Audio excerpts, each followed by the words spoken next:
It's Monday morning, the 8th of September, no, the 7th of September. Thank you, Sabrina, behind the camera.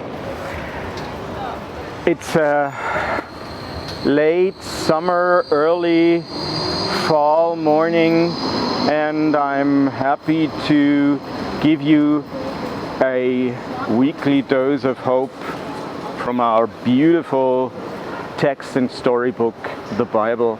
We delve right into the heart of the Bible, of the New Testament, with a second reading of yesterday's Masses and services from Romans, Paul's letter to the Romans. It's like the Magna Carta of the Christians, so it should be. I'll give you some verses to think about with you. Here are the commandments you learned about. Do not commit adultery, do not commit murder, do not steal, do not want what belongs to others. These and other commandments are all included in one rule, and here's what it is: love your neighbor as you love yourself. Love does not harm its neighbor. Love does everything the law requires. So pay back everything you owe, but you can never pay back all the love you owe each other. Those who love others have done everything the law requires. Wow! As I told you, we are right in the heart of the Judeo-Christian message. We hear that love fulfills all the commandments, all the laws, all the prophets. This whole book filled with words and pages and meaning can be stuffed, can be compressed to this one sentence: love God and your neighbor as yourself. This is actually a triangle.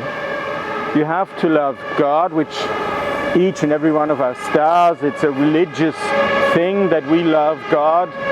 But the other one, the basis of the triangle, that's the difficult thing: to love your neighbor as you love yourself. I don't want to talk about today about love yourself, but love thy neighbor.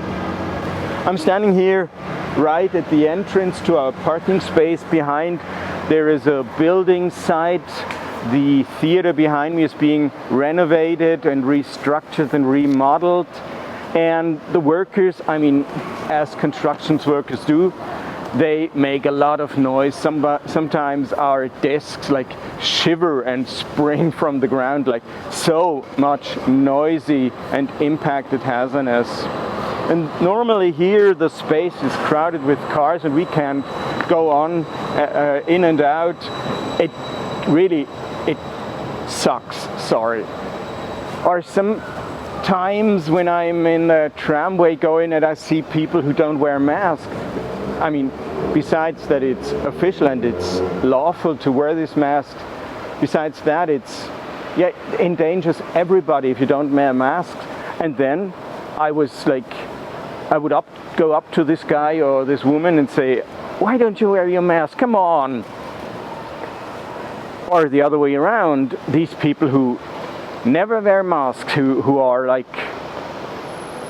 in a position that they mistrust everything what the government is telling us.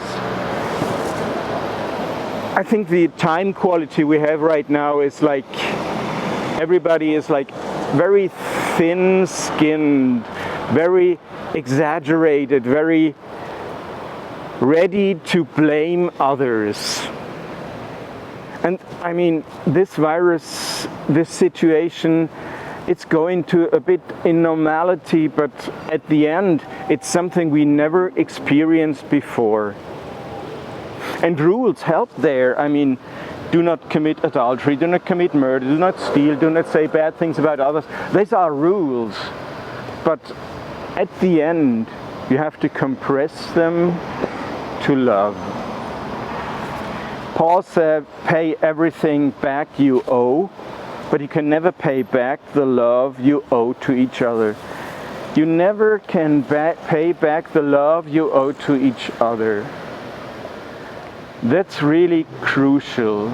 I owe nothing to anybody, and that's also to God, but love. I owe love.